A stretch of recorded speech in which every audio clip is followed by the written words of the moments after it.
Hi friends, ముందుగా mega అభిమానులందరికీ నా తరపున మెగాస్టార్ చిరంజీవి గారికి హృదయపూర్వక జన్మదిన శుభాకాంక్షలు.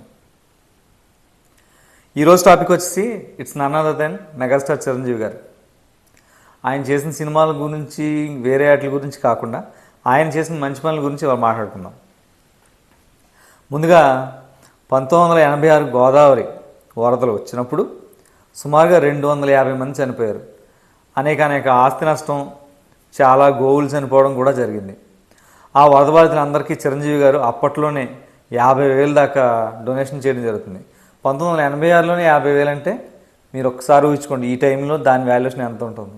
పైగా అప్పటికి ఇంకా ఆయన పెద్ద సూపర్ స్టార్ హీరో అవ్వలేదు, ఇన్ని కోట్లు కూడా వెనకేసుకోలేదు. తర్వాత వచ్చి 2020లో సునామీ వచ్చింది. ఆ సునామీ వచ్చినప్పుడు ఏపీ గవర్నమెంట్కి ఒక 10 లక్షలు, తమిళనాడు గవర్నమెంట్కి ఒక 10 లక్షలు, సుమారు 20 లక్షల రూపాయలని ఆయన డొనేషన్ చేయడం జరిగింది.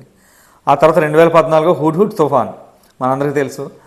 హుడ్ తుఫాన్ వచ్చింది 2014లో. వైజాగ్లో చాలా తీవ్రమైన ఆస్తి నష్టం జరిగింది. అప్పుడు ఆంధ్రప్రదేశ్ గవర్నమెంట్కి ఆయన 50 లక్షలు డొనేషన్ ఇవ్వడం జరిగింది. ఆ తర్వాత కేరళ ఫ్లడ్స్, ఆయనకి ఏమాత్రం సంబంధం లేని కేరళ రాష్ట్రంలో వరదలు వచ్చినప్పుడు ఆయన 25 లక్షలు డొనేషన్ చేయడం జరిగింది. తర్వాత 2020 కోవిడ్, ఈ కోవిడ్ టైంలో ₹1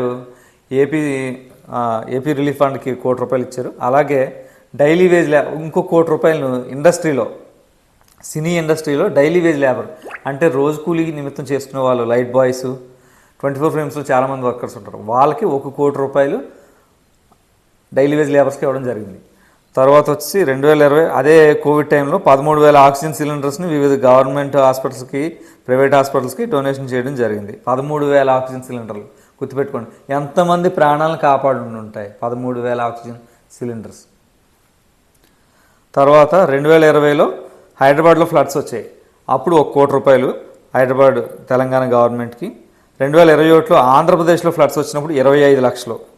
అలాగే 2024లో ఏపీ మరియు తెలంగాణ 2 చోట్ల ఫ్లడ్స్ వచ్చినాయి. అప్పుడు ఆంధ్రప్రదేశ్ గవర్నమెంట్కి 50 లక్షలు, తెలంగాణ గవర్నమెంట్కి 50 లక్షలు, ₹1 దాకా ఇవ్వడం జరిగింది.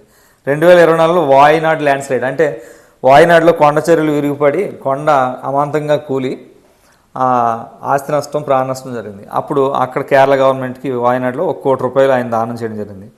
రీసెంట్గా 2026లో కూడా ఎన్టీఆర్ అవార్డు నిమిత్తం వచ్చిన 10 లక్షలు కూడా ఆయన దానం చేశారు. ఇవన్నీ కూడా చిరంజీవి గారు ఆయన పర్సనల్గా డొనేషన్ చేసినాయి. ఇది కాకుండా CCT అంటే చిరంజీవి చారిటబుల్ ట్రస్ట్ అని ఒకటి 1998లో ఓపెన్ చేశారు. దాని ద్వారా మెగా అభిమానులు, అలాగే తెలుగు ఇప్పుడంటే విడిపోయాం, అప్పుడు కలిసి ఉన్న ఉమ్మడి ఆంధ్రప్రదేశ్లో అనేక మంది అభిమానులు, యువత అందరూ కలిసి బ్లడ్ డొనేషన్ చేయడం జరిగింది. ఇప్పుడు దాకా సుమారు 9.3 లక్షల బ్లడ్ యూనిట్స్ అయినా డొనేషన్ చేయడం, అంటే 9,30,000 మందికి రక్తదానం చేశారు. ఎంతమంది ప్రాణాలు నిలబడి ఉండొచ్చు. అలాగే 4,500 జతల నేత్రాలని వాళ్ళు సేకరించి 9,600 మంది చూపు లేని అభాగ్యులకు ఆయన తిరిగి చూపు రప్పించగలిగారు. ఇలా చెప్పుకుంటూ పోతే ఆయన చేసిన సేవా కార్యక్రమాలు, దాన ధర్మాలు, కోట్లు, కోకొల్లలు.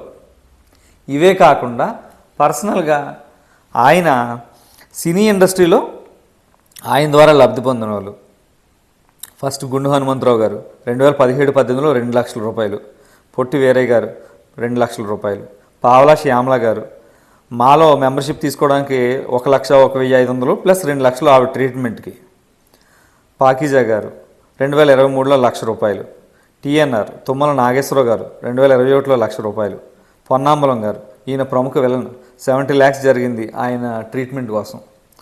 ఇవి ఇన్స్టాగ్రామ్లో మనకు చక్కర్లు కొట్టదు. గబ్బర్ సింగ్ యాక్టర్ రమేష్ గారికి ₹3 లక్షలు, శివాజీ గారికి 10,000, శివనాథ్ శివ మేకప్ ఆర్టిస్ట్ గారు ఆయనకి 10.5 లక్షలు, ఆయన మేకప్ ఆర్టిస్ట్ గారు 10.5 లక్షలు. ఇంకా చాలామంది, ఫిష్ వెంకట్, హేమ, శరత్ కుమార్, సుభాషిణి, అనేక మంది చెప్పుకుంటూ వెళ్తే ఇండస్ట్రీలో ఆయన ద్వారా లబ్ధి పొందిన వాళ్ళు బోల్డ్ మంది. మరి ఇంత మంచి వ్యక్తి, మహోన్నత వ్యక్తి, మన తెలుగువాడు, మన తెలుగు జాతికి గర్వంగా మావాడు అని చెప్పుకోగలిగిన అతి కొద్ది మందిలో ఒకడు.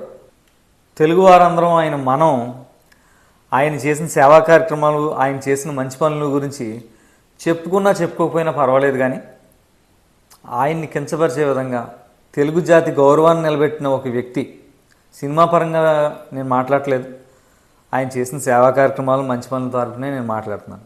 ఖచ్చితంగా ఆయన ఒక మంచి వ్యక్తి, మహోన్నత వ్యక్తి. అలాంటి వ్యక్తిని మనం ఆయన చేసిన మంచి పనులు, నేను మళ్ళీ చెప్తున్నాను, ఆయన చేసిన మంచి పనులని మీరు 10 మందితో చెప్పకపోయినా పర్వాలేదు, కానీ ఆయన్ని కించపరిచే విధంగా మట్టుకి మాట్లాడకూడదు అని, మాట్లాడితే అది మనం చేసుకున్న ద్రోహం అవుతుందని చెప్పి నా అభిప్రాయం.